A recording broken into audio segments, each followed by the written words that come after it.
What's up, Smitley here, Smitley.com, for their training log video with commentary, week 4, day 4, dynamic effort upper day from Thursday.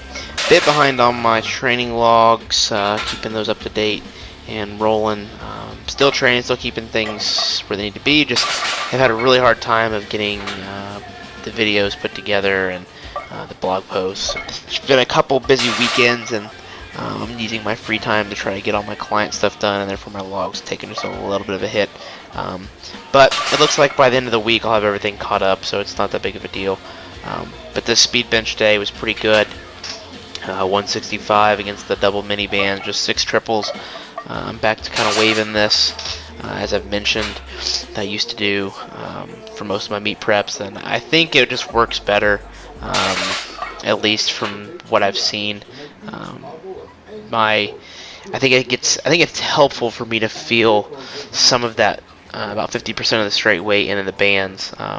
Being what I bench, the bands are giving me a good 20-25%, which is about what it needs to be, and I'm staying in that 40% range. It's great in the off season. I think it works out really well because it kind of limits your intensity and lets you work on a lot more triples. I mean, you can get a lot more sets in that way to kind of keep your technique around and just really work on some Fourier force development.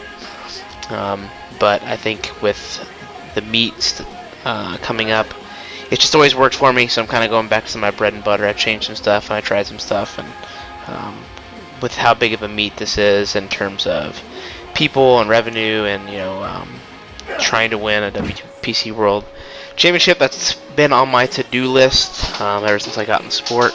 But now that I get to do it raw with wraps, I don't have to change anything. I'm really trying to just make sure I can put together the best meet possible for me while I'm down there.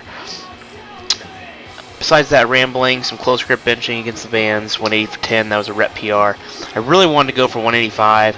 I felt that the last time I did the 10 rep that 185 was there, but I didn't have a spot for the day, so I just took 180 and went for the 10. It's probably a good call. I feel like if I would have had 185, I might have really wanted that spot, or I would have felt a little more comfortable, but come back and beat that in a couple weeks and build upon that.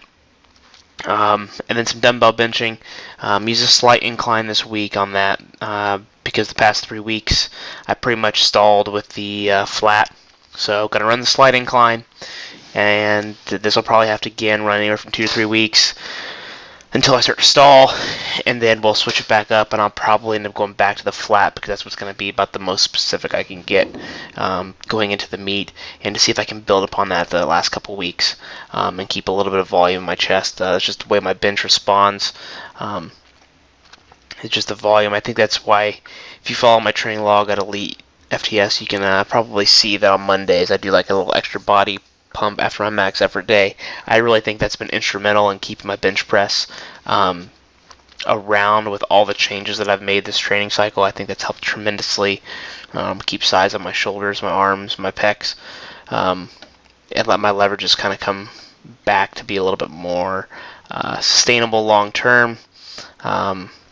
And then as you can see, some pull-ups, and then I had some other back work, which was not filmed. So, this is a good week of training. A little off the cuff with being at Elite FTS and getting the knee wraps. That wasn't expected. But we all know that anytime you get an atmosphere like that, you got to capitalize on it. But it was a good day, good week. I thought for the most part. My board work on Sunday suffered a little bit, but given the Saturday that I had at Elite FTS, I think that's okay. Week 5 will be essentially trying to feel out openers. I mean, I kind of already did that with the squat, obviously, but trying to figure out bench press and squat and make sure it's right around where I need it to be. And then rounding out the week with just some speed work. Take a little bit of a deload going into week 6 on that weekend, so stay away from the heavy squats and benches. Pull heavy on the dynamic day. That's going to help me give me an idea of how my warm-ups and stuff should kind of be feeling. I should get close to an opener. I think it's around 88% for a double, 1 or 2 doubles. So, we'll be close to figuring out what an opener is that day. And then some dynamic work, and then we start the peaking cycle of taking lots and lots of singles, getting into the wraps, getting into the heavier weights. So I mean, this volume phase is essentially almost done. Thank goodness. It kind of beats me up a little bit, and it gets tiring, makes sleep a little hard. But then that little deload, and then the peaking part.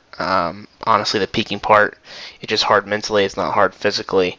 I'm just taking those weights all the time. So that's all I've got. If you got any questions, leave them in the comment section. Thanks for checking in. Keep on stuff over at elitefts.com.